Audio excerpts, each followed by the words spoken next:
వాయమ్మ వాయమ్మ ఈ విగ్రహం ఏందిరా స్వామి ఇంత పెద్దగా ఉంది. ఈ వినాయకుడు 4.5 మీటర్ల ఎత్తు కలిగిన ఏకశిలా విగ్రహం అండి. ఈ విగ్రహాన్నే కడలేకాలు గణపతి అని కూడా అంటారు. కడలేకాలంటే కన్నడ భాషలో గ్రామ విత్తనమని. పొడవైన సన్నని స్తంభాలు కలిగిన మండపంలో ఎంతో చక్కగా సాధారణ మానవ దైనందిన జీవిత చిత్రాలతో హిందూ దేవులతో దేవుల ప్రార్థన మందిరాలతో దీన్ని మలిచారు. ఈ స్తంభాలు గత విజయనగర చరిత్రకు దర్పణాలు కలిగి ఉన్నాయి. ఈ విగ్రహం 16వ శతాబ్దానికి చెందినదని ఇక్కడ పురాణాలు అయితే చెబుతున్నారు. ఈ గణేశుడి పొట్టలో మొత్తం బ్రహ్మాండమంతా పట్టేలా ఉంది.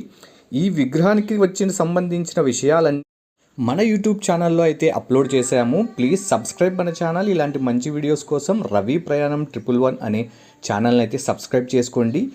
ఈ విగ్రహం పొట్టలో అయితే గిన మొత్తం మన బ్రహ్మాండం అంతా పట్టేలా ఉంది. చాలా అంటే చాలా అద్భుతంగా కనిపిస్తాడండి స్వామి. దీన్ని కడలేకాలు గణేశుడు అని కూడా అంటారు కదా. ఈ బయట ప్రాంగణం అయితే చాలా బాగుంటుంది.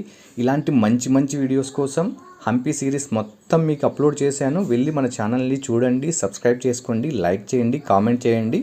మీకు ఇలాంటి మంచి మంచి వీడియోస్ కోసం నేను ఎనీ టైం ఇలాంటి మంచి మంచి వీడియోస్ మీకు పెట్టాలనే చూస్తాను. Thank you so much. Thanks for your support. Bye.